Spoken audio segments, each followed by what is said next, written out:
Our editor is on the way back from Japan. So hopefully soon we'll I don't know, have more like segments and stuff like that. But he's had a very eventful trip and we got a couple of cool shorts out of it. So check that out on the Play for Time YouTube channel. There are so many fun shorts on the Play for Time YouTube channel. And hello to my pup. He just went and said hi to my mom. I'm reading your Yay. notes today. Like I can actually play along this time. So You're so it's up funny. to you. Well, okay. So Play for Time's a show about staying engaged with life as you age. And you have to imagine if you get the good luck to live long enough that you'll get pretty good at some stuff and it'll be stuff that you do a lot. So is there benefit in trying something new and being terrible? Because when was the last time you actually let yourself just be bad at something, like on purpose? Well, I mean, I think we spend a lot of our adult life trying to be good at everything. But for me, and maybe some of the rest of us, we kind of like doing badly at things and not really caring as much. So I think we're going to talk about the freedom that comes from being a beginner again. Also, why doing things badly might actually be kind of healthy. So Really good for you. Yeah. You love doing things badly, so. it's it's been a theme my whole life. So what do I know about anything? It's part of your But brand. I think though somewhere in life, like when you're a little kid, you don't even think about it because you're a toddler, you don't know crap. But somewhere in there, you start to get, a little self-aware, don't you think? And then we start to be told to, hey, Chloe, we start being told to do things a very specific way and all that sort of thing. When do you think that happens? Like, when do we start freezing up and not wanting to be bad at anything? That's such a good question. I mean, I think there's pressure almost immediately when you start doing things in front of other people, like sports or games or things that other people participate in or directly observe, and you start to feel like, oh no, that person's better than I am. So I think once we learn to compare ourselves to other people and put ourselves on like a lesser footing, then I think it becomes a not fun experience to try something new because you're afraid you're going to be bad at it. I can't speak. And obviously you're going to be bad at it because you're new at it. Do you know what I mean? And I think that's where it comes from is social pressure, is my opinion, I guess. Yeah. I mean, I think that sounds about right. I think, it's a mix of social pressure, but isn't it always to uh you just really get that big thump of embarrassment at one point and you think that felt like pain. I would like to not feel that pain again. I think that clicks into it. I don't know. What do you think? Oh man. So yeah, I guess I went when I was young and did a talent show at my school. I did one, they used to do it every year, and I did them sometimes. And so one year I went and did a song, and this is so dumb, but like they handed me a mic that was not on, it was not powered on, and I didn't realize it. So I'm just singing, and I'm like, why is nobody like paying attention to me? And I realized no one can freaking hear me. So it was pretty far in when I realized, oh, I need to turn the mic on. And it was just like a production thing. It wasn't like I didn't have talent or I couldn't sing or whatever, but I in that moment was so embarrassed, and I could imagine like I could have understood if somebody after that experience was like, screw that, I'm not doing that again. Because these are people I have to see every day at freaking school. It's like literally the worst thing you can imagine to be on stage and have something go wrong. But I was like, screw it, I'm just gonna finish the song and get off the stage. And then the next night, I was like, can you please turn this fucking mic on before you hand it to me, or else show me how to do it because I'm standing up here in the damn dark. So your example of when you did something bad is when someone else messed up and put you in a bad spot. No, it goes to the core of what makes it so unpleasant. I mean, I failed at Mm. singing a song in a way other people could hear. It doesn't matter the reason why. So it was really uncomfortable. And that discomfort, I think, is what prevents us from wanting to do more things that we're not, that we're not masters of yet. Like, I'm not a master of stage production or whatever. Sure. Well, Chloe points out, do you ever think that maybe being good at something makes it a little harder to be bad at a new thing? I think that really resonates. I think there's Once you kind of get your stick, so to speak, I think that kind of becomes a thing you can lock into. Um, and it's interesting, even if it's a weird choice. Like for me, with professional speaking, I was kind of a wing it guy, and I was really good at being able to wing it. And I found that I could, with nearly no prep, walk up, and as long as I had sort of a vague outline of where I needed to go, I could do an okay job. But what that didn't teach me, it was like a weird quasi failure. Like I was winning enough that no one, everyone felt like a good thing when they left my speeches, but I wasn't nearly performing at the level I could have performed. So in a way, it's like that. I was good at a lesser thing, and I didn't risk trying to be even better by preparing more, which is a weird way to say it. Also, hi Leslie. Mhm. No, I get it. So when I first started interviewing people, I was really nervous about doing it professionally. I could talk to anybody anytime, no problem there. But having to do it for marketing profs for a job it was a lot of pressure for me. And I didn't want to screw up because I really liked it. I liked the idea of doing it. I wanted to do it. So I was trying to prepare the way that, a lot of new interviewers prepare with questions and stuff, like prepared, and it was just the worst. It was the absolute worst. I sounded like I was reading because I was reading. I have since got better at reading, by the way. So even if I was, you might not know, probably wouldn't know. But at the time, it was just painful. And the beauty and horror of content is it's out there forever. So if I wanted to, I could go back and like beat myself up and listen to that again. I'm not gonna do it. But I did have to listen to myself in post-production, editing it, which is another thing, by the way, I had to learn how to do slowly and painfully over a long time, learn how to edit. So we start terrible, and if you have to face that performance, I think you get better or you quit. And I wanted to do it enough that I got better. Some things I have quit. Like I took up guitar during the pandemic and did that for like maybe right before the pandemic and did that for a few years and then just stopped because I wasn't learning how to play any old song. I was learning one song at a time from a session guitarist, which is cool and fun, but I didn't feel like I could just pick up the guitar and play, which is kind of the main point of, in my opinion, of like trying an instrument. So I said, never mind. But while I was doing that, my kids were like, dang, you just play the same thing over and over and you mess up and then you start over. I'm like, well, I don't know how to do a new thing if not to mess up over and over. Well, So I and I guess those think, are my examples. there are we can agree that there are things where you realize maybe this isn't a thing I'm going to pick up especially well. I am trying to learn code right now, and I am smashing my face against it. Like it is. I was just thinking about this because your experience with the guitar and kind of how you approached it is a lot like, in my mind, my experience with code. I am a musical person by nature. I have been in many musical instruments since I was 5. I have been in you've sang, I've been in multitudes of instruments. So using an external piece of equipment to make sound in a way that's pleasing enough has been a big chunk of my life I'm 55, probably 50 of my years. Code You've always been is noisy. not. Yeah, oh boy, have I. Code is not, and it never was. And the closest I came to code sounds just like how you learned the guitar thing. My buddy Mike Shed and I had a magazine for Commodore 64, and we typed every line of the software that was in the magazine into the software and hit run, and it ran. And we were like, cool, we know how to make a program. We didn't. We know how to copy off a magazine page.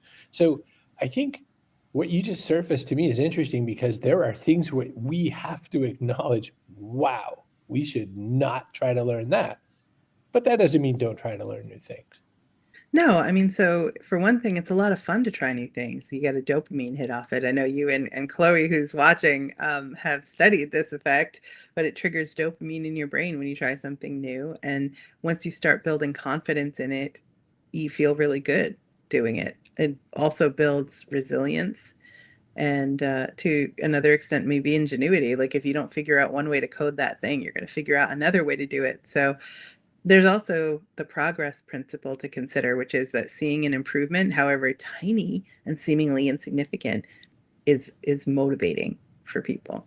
What do you think about that? Because a little progress is all you can might see in a day. Totally true. When a little bit of my code runs, I'm like, "Ah, I'm a software programmer now." No, by the way, I am still not. I'm still letting robots write for me. But, Leslie points out she loves trying new things. She's had great successes. She's had epic failures, but it's an experience each time. And Leslie's doing like she makes maple syrup. She has all kinds of chickens, which is a new thing for her. There's like all kinds of stuff going on in that secret she shed in the back. The she Well, shed. she She shed, shed. she shed, shed. She said she loves it. Trebek. Um, so yeah, no, but yeah, you're really right. I mean, that sort of sense of I got a little further. I think though too, sometimes that puts us in another corner. Back to Chloe's very first comment was, what happens when you're good at something and then you fail? Like once you get somewhere, like you feel like you've made a little tiny progress, I think you don't want to seed it as much. And yet, like you said, struggling builds resilience and confidence. So I think there's some benefits to it. So Do you think that getting too good at something makes it less fun? that's a great question. Um, there are video games that you can, for instance, learn every bit of it. Like supposedly you can master, and it still feels random to me, but you can do all of a pattern in Pac-Man and get it done. And I'm like, That's well, you know that's what? nuts. You, I think so too, but I feel Oh. like someone out there thinks that's the way. Like if I learn that, I will be killer. Or like those people who can solve a Rubik's cube in like less than 3 seconds or something.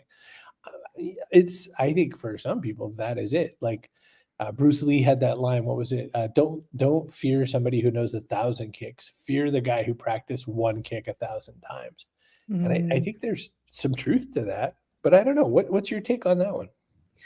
Wow. So I think mastery would be really satisfying in kind of a different way than trying something new. So you're not getting the novelty hit, but you're getting achievement and that dedication and whatever achievement comes from, if you compete or something like that. We're in the technology space. So it's kind of funny because we can master a thing and it'll be completely irrelevant in like a month. So, because there's people that are doing like fax marketing or downloadable gated things from, 2005. And your knowledge gets dated so quickly that you almost are forced out to do novelty stuff. Now, there's like fundamental things that you can master in our profession, obviously, things like audience analysis or like all the stuff you wrote about in trust agents, that it wasn't the technology, that kind of stuff.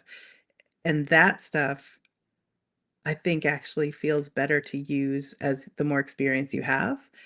I don't know how to explain it. It's not like it's less fun. I think it's just that you find more nuance, and the better you get at it, the more you get out of it. So I guess it depends.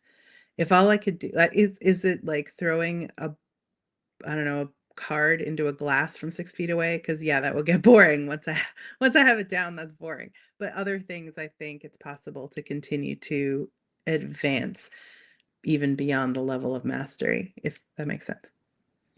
Jackie says she likes hobbies that are sort of unmasterable. And I could see that. There's Mm. kind of a nice feeling to something not quite having an end.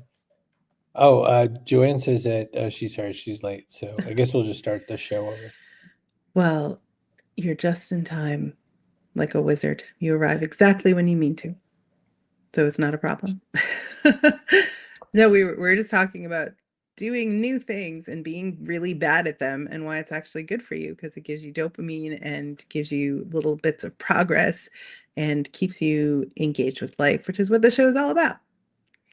That is what the show is all about. How funny. Look what we I look what we don't did. look what we did. I with mastery too, I think that I mean there's so very few things that I consider that I've mastered for one thing. I mean, that's probably an Hmm. important detail to point out. I don't consider myself a Writing? master of I think I have a very strong competence in certain elements of writing. I think there's still stuff I still very much would love to learn. And like for instance, fiction. If I feel even a little wobble on my little fiction bicycle, I put the bike down and walk away for months at a time. It is hard for me to maintain my courage in writing fiction. So, And no one's even watching you do it. It's not like you're live streaming with your nope. screen up so people can see what you're reading. That would There's be nobody keeping score, you know? So I'm how the are you mayor even of messing it nothing. up? So who's wobbling your bike? That's a great question. Even if I read it, like if I read a part and I'm like, you know what, you're right, that is long. If I pick on myself, it's over. There's a lot of ways. I think we're, of course, our worst critic. And I mean, that's another way to theme this whole episode is the beginner's mind, right? That's Natalie Goldberg's book.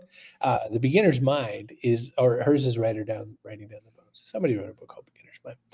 The whole concept of it was that in Zen and a part of Buddhism, there's this whole notion that you'll never succeed if you consider yourself the master. And I'll give you an example from today. I took over a job running marketing for a small company, and as one of my jobs, and I said, "Hey, I'll just tidy up marketing and sales. How hard could it be?" So I started watching some videos on what people are considering the current trends in SaaS, not B2B SaaS, because I was midway through going, none of this applies to me. But as I was watching it, they were like blog posts down, basic email threads down, sequence emails down. And he was just talking about all these different things that I think of as chunks of marketing. And he was like, none of these are it. And I was like, oh no. But if you come to something thinking you were the master and applying your playbook to it, that's where we get doomed. So true. Oh, so I missed a bit here because I was trying out new exercises for a program I'm in. Definitely look like an idiot in the beginning. I mean, we all look like an idiot in the beginning. I've been to the first exercise class of a new type several times, if you get me. I'll be like, I'm going to go to body pump. That was horrible. I can't do body pump. Not going to that again. Maybe I'll try yoga and then realize, holy, this is harder than it looks. And, then on to something else. The one kind of outdoor group exercise thing I did for years was outside in Florida. When I lived in Florida, there was a pool and they had water aerobics. And I was like, this is great. I'll be in the pool. Even then, it's a little bit weird because you're like jumping around in the water. It does look a little silly, and you've got all the like tryhards and body pump looking out the window at you. So you really have to get comfortable with looking silly, I think, in just about any area of life if you want to get anywhere. You made me think of my first experiences with yoga, which is what you get when you date a yoga girl. Yoga, according to Mike Birbiglia, is the act of trying not to fart while stretching. And Did you that, succeed? that is the appropriate mindset I had. My favorite yoga turned out to be two things I least like. It was Bikram yoga, which there's a whole sidebar because that guy got in some real Me Too trouble. But before that, um, it's hot yoga. It was set at like 100 degrees or something crazy like that. So you're in a room where you are forced to sweat. I sweat for free. I'm a big person. And so, first off, one thing I do not like is sweating. And number two, it was a repetitive process. Like the way they do it, any Bikram is it's like a franchise. Now, again, they don't exist anymore, but every single person had to follow the same 28-page script. I hate scripted things. And I tell you what, I leaned right in. I was like, this is great. Did I succeed at not farting? Hey, what else is in your agenda? Well, I was hoping that people who came here would tell us what's something that they have secretly wanted to try, but didn't because you might look foolish. And I guess I'll ask you first, so we got to warm them up. So, what's something that you secretly wanted to try but didn't because you didn't want to look foolish? Oh, I mean, there's so many physical ones. I have some skills. I have some physical skills. Like I have a fairly decent aim. I have, in the real world, in video games, forget it. My gamer tag is bad aim, bad jokes. But I have some skills in the physical world. I have some aptitude for general sports ball, although usually kind of the defender side of the The experience, fact not that you call it sports ball makes me think you don't. I've participated in some of them. I've Hmm. I've gone out and thrown the 9 iron around or whatever they say. So, but yeah, I'm always embarrassed anytime I'm around sports ball, especially around actual men. who know these things. So that's mine. What about you? Well, first of all, Jackie says, I am so happy to report there's nothing I can think of that won't risk being foolish to do. Well, that's good. Oh gosh, let me think. So I think maybe anything to do with dancing. Like when I was young, I took dance classes and it's very hard work. And I was like a chubby kid and I was really sweaty and you feel a little bit self-conscious. So I really didn't want to get that sweaty around all these like really skinny rich kids. And the teacher was like, she kind of took it wrong. She thought I meant that I was lazy and I didn't want to sweat for that reason. And she said a dancer should be able to lay down and see her body outline and sweat when she gets back up. And I was like, cool, cool, cool, cool. All right, well, I'll see ya. And I just like didn't do it anymore. So I never picked it up again. I think I'm past the point now where I'm actually like that interested in it. I have many other things Mhm. I'd rather spend my time on, but that was one that I probably would have continued if I wasn't just so embarrassed about highlights. Yeah. It So wasn't like Joanne says, Anchorman level sweat. no, it was just sweat. Yeah. Joanne says, well, I've tried everything, I think. That surprised me because some things like balance beam were scary, but I did them. So I think Mm. that's cool. Scary is a Um, whole other thing. So there's the fear of yeah, looking silly, and then there's scary, like you might fall off and hurt yourself. genuinely scary. Yeah, like, Yeah. pain and suffering. I'll Yeah. tell you one trick about dancing is that one person dancing could look bad. Two people dancing, you, you look a lot better. So When one of them's Kermit. I mean, he's the anybody best. looks good with Kermit. Kermit makes everybody feel good.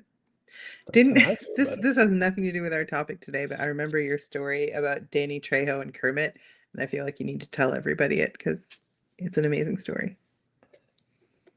Danny Trejo, who is a fine actor of stage and screen, and who didn't even start acting until much older. Speaking of people who really engaged in life, I would say that one interesting piece of Danny Trejo lore is that he was on the set of a Muppets experience when his mom was dying, and he was very sad about it.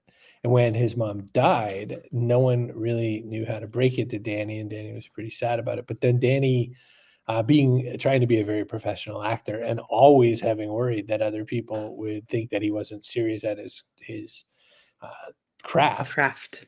when the time came, he didn't want to let on that that had happened or whatever, and he was pretty bottled up about it all. And he was just kind of doing his work on the set, and it all came down to Kermit the Frog coming up to Danny Trejo being like, "Is everything okay, Danny?" And Danny turned to Kermit and he just leaned into him and hugged him and then blew out crying. And he just poured his sorrow into Kermit the Frog. And he says, "Now there's a guy down there holding this frog in the air." He goes, "And I'm just holding on." So I think it's a beautiful story. I mean, he just had so much sorrow. But it's Chloe another says, "Oh, go it's ahead." no, I'm saying it's another that he was in front of people and he didn't want to let his guard down. It's sort of similar to when you're trying, I mean, he was emotionally trying to bottle it up so that he could put forth a professional face. The rest Yeah, of us want to look like experts, and maybe we're not experts yet. So, I mean, it's sort of similar. Chloe says, I have so many. I usually try, but with safety bars. Ooh, like poetry. I write but don't share. Running is one for sure. Oh, running. running. Uh, Jackie says, "Oh, sure. I forget. I haven't. I'm assuming learned to ride unicycle yet. Falling off things is a bit scary. Yeah, for sure. Yeah, Yeah. running. Um, well, first time I tried running in earnest, because all through school I said the only time you will ever see me running, if you look behind me, Godzilla will be there, and there'll be a good reason. And Godzilla. in August 2003, I said, I'm going to take up running because I had lost a little bit of weight dieting. And I said, you know what would be fun? Let's add running to that. And so I got one of those couch to 5K courses by this guy whose nickname was the Penguin, and I can't remember his real name, John something. And the very first thing in the book said, just run from one telephone pole to the next and then walk as long as it takes you to recover, and then do it again. Run to the next telephone pole. So I ran from one telephone pole to the other, wheezed for about 3 telephone poles, and just picked up and picked up and picked up until I could finally do a 5K. And then I went from that to more speed and more distance, not speed, more distance. I was slow as a dead animal. But I figured out running. And the whole time I was nervous. I thought someone's going to see me and make fun of me. Someone's going to laugh about it. But I got it done. And I completed a trail marathon a year later, November 2004. Finished all 26.2 miles. Said, yeah, that was awesome. Stopped running, never did again. I ran cross country in high school because my siblings had, and it was yeah, it was not the best for me. I did it because I felt like, well, it's a thing and it's the one sport I can be involved in that it's not a team sport. So I don't have to like argue with other people on the court or beef what position I have or whatever. I can just put one foot in front of the other. So it felt like something I could do. And cross country is unique because you're in the woods basically, or off somewhere. They don't see you the whole time around the track. You're not like your positions aren't publicly known. So till you come out of the woods or whatever. So I remember that being like tolerable for me because I definitely would screw up, but nobody was around to kind of see it, or they were very focused on their own achievement, which is the Right. kind of thing I like to be involved in. Like everybody focus on your own paper and let's all get it done. Well, Chloe used to point out, I loathe running because it was such a bad experience at school. I want to prove to myself I can, break that limiting belief. Now, I think that's a really important point because, like when I was in the gym culture a little bit and going to the gym a lot, that was one of the very common things you'd see in like forums. It was like someone saying, "I'm big and fat. I don't want to go to the gym. Everyone's going to look at me." But the truth is, nearly nobody's looking at you unless you're going to one of those fussy people gyms. The truth is, everyone's just kind of doing their thing, and you're going to be fine. Jackie There was a mentions it.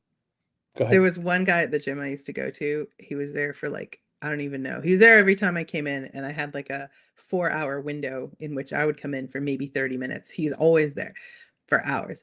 But I only ever saw him looking at himself in the mirror with his phone up, like selfies or something. I never saw him actually touch a weight all the time.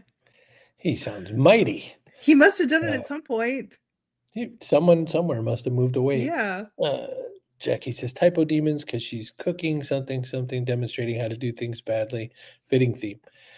Uh, Leslie says running is one of those things that I have done and was glad at the time that I did, but now I'm not particularly enjoying it. Walking is much better. If you're enjoying it, keep doing it. So the one thing about play for time and staying engaged with life is if you're not good at something, but you just love doing it, like you're a terrible singer, but it makes you feel so good to belt it out, man. If if you're a terrible cook, but you like the process and you can get it down, whatever it is you're eating, then that's great. You don't have to be perfect at everything to enjoy doing it. We do tons of stuff just for funsies over here. Robert Fulghum, who wrote that book, Everything I Needed to Know I Learned in Kindergarten, and then several other books because that was so successful. In his book, Uh-Oh, was talking about there was a school putting on a school play of Cinderella, and they were kind of handing out all the different roles, and they came to this kid, and the kid was very confident and very forward, and they were like, well, we have to get you the role. And he said, I am playing you didn't mute yourself in case Sorry. you didn't know that. Sorry, I was dying. You're still not muted. Robert Fulghum said, the kid says, I'm going to play the pig in Cinderella. And so the kid decided to be the pig. And everyone said, well, you can't play the pig. There's no pig in Cinderella. And so that was the first thing. And he goes, well, yes, I am. And yes, I will.